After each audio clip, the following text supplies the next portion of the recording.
We're here with Paul with Control4 at CEDIA 2014, talking about a couple of their new products. This one here is Composer Express. That's correct. Okay, and then you just found out a couple minutes ago that you won the CEDIA new product. We did. We were very excited this morning in the press conference from CEDIA. We learned that we are winner in the Best New Product category. So very cool. Very excited about that. Thank you very much. All right, so show me a little bit about what this does for the dealers and how easy it is to set up. Absolutely. So Composer Express is a mobile companion to Composer Pro, which is our software that dealers use to configure a Control4 system. It is a device that it's an application that runs on a mobile device, whether it's an iOS device or whether it's an Android device, both phones, tablets, whatever they want to use. And it allows them to quickly and easily get a system installed, and it really allows them to save a ton of time. Okay, real quickly, mobile devices, I'm going to throw a curveball. Surfaces, Microsoft OSs, or are we not there yet? Not on Microsoft OSs. So we are iOS and Android. Both of those work perfectly, and across all the different hardware platforms you would find in all those software OSs. So working perfectly. Very good. Well, show me how it works. Yeah, you bet. So what I'm going to do is I'm actually going to back up here and show you that what we can do is we can connect to a controller. Controller is the brains of the system in Control4. I've got one sitting right here on the table, and what I'm going to do is I'm going to connect to it.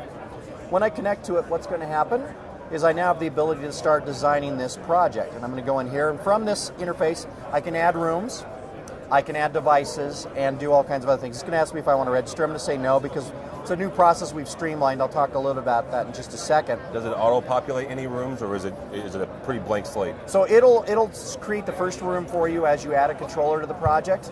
But then after that, then everyone needs to then add the installer would then add additional rooms to the project. What I'm going to do is I'm going to add some devices. Now, as I go to the Add Devices tab, what we're going to see are devices that start popping up here that are SDDP. Okay. And explain that. Okay. SDDP is Simple Device Discovery Protocol. Okay. It's something that we created at Control4. We've been freely licensing to OEMs and partners around the world. There are over 90 manufacturers that are using this standard today and putting it in their products, and over 500 products that are shipping today with SDDP on it. In fact, at the keynote address here at CEDIA, Sony announced that their IP televisions that they're shipping will now have SDDP put on those televisions.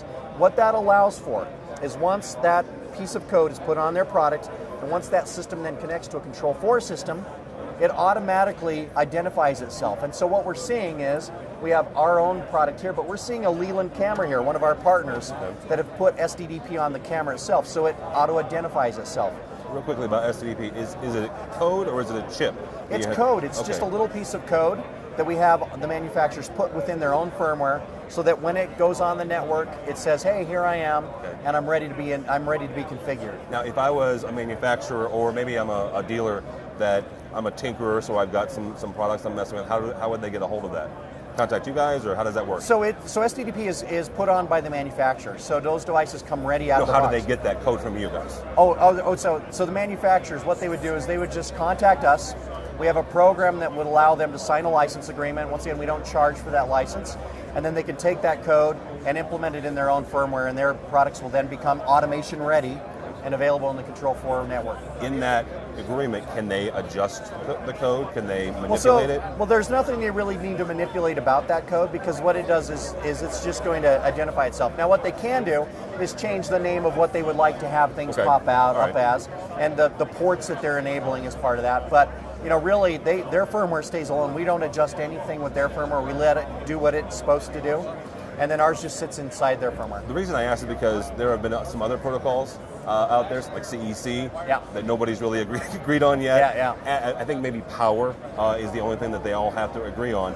But they can all adjust the parameters according to their own things, and so that's ours is real simple, because we're not talking about control of that device and that. What we're doing is simply, went blacked out screen there.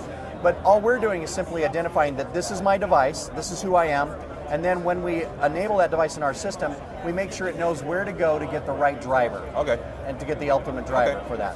And so then the driver itself is something they can absolutely adjust to do whatever they want to do. Have the inputs, this code operates on, this is off, the code off for off.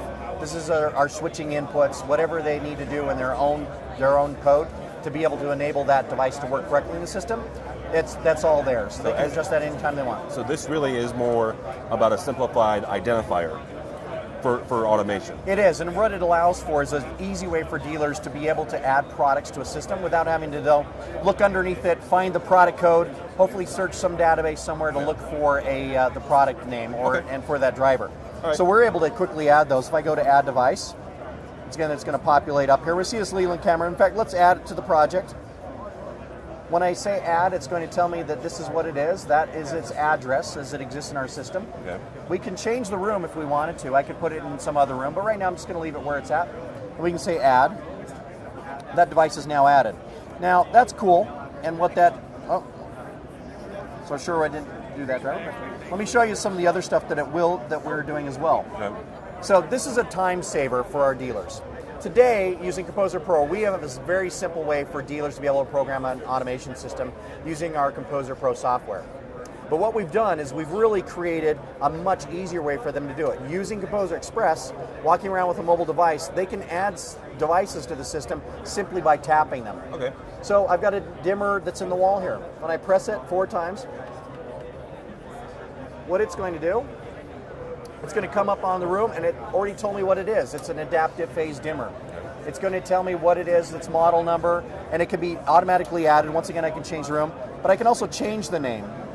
And I could start typing out chandelier, but many of our dealers struggle with the 4th letter and their 5th letter, and their chandelier is a confusing word, but that's okay.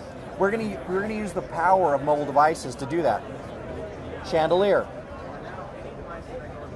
There we go. Very nice. Done.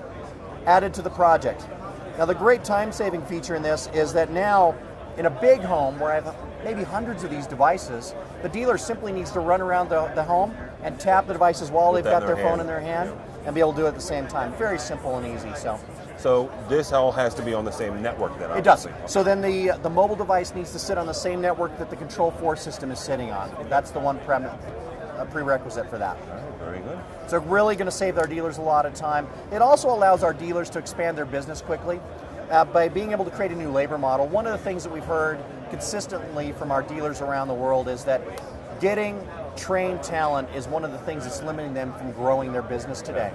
And so what we've really been working on with Composer Express is a way for us to be able to improve that, to allow them to onboard and quickly get people up to speed real quickly. Our regular Composer Pro training takes 4 days of training. We don't think it's very long, but at the same time, that's an investment of dealers' time. Yeah. And as dealers are bringing on new talent, they want to first vet them out to make sure they're going to be great installers, going to be able to do the job correctly. This is a great way for them to create an apprenticeship program.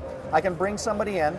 The training and certification for this is all done online. Okay. It takes about an hour and a half. Okay. And you can send that entry-level installer now out to not only rack the equipment and wire the equipment, but they can also start creating the project and get it all ready to go. Then have your advanced level programmer come in and finish the job out by adding just the programming in as the bells and whistles. And what this allows them to do is efficiently use their resources, their higher paid resources, to do the big work, and allow their lower paid resources to do that work that gets the job installed. That's going to help them be more efficient. And also the time-saving things that I was showing you about adding products to the system. In our own testing for validation, what we're seeing is that even in a small room, we're saving up to 70% of the time to install that system. That's a 3x savings. Yeah. That's going to help our dealers be more productive. Also makes them more efficient so that during busy times, instead of turning business away because they have long lead times being able to get to that customer, this is going to increase their capacity so they can take on those jobs and not turn business away. Okay, that makes sense. Let's talk a bit about your training, the more robust one, the 4-day one, and also the online one. Do you charge your dealers for training? Or we don't. No. Okay. So that's one of the things that we've not charged for training. We don't. We will require them to sign up as a dealer. We have 7 facilities around the world for them to come in and train with Control4.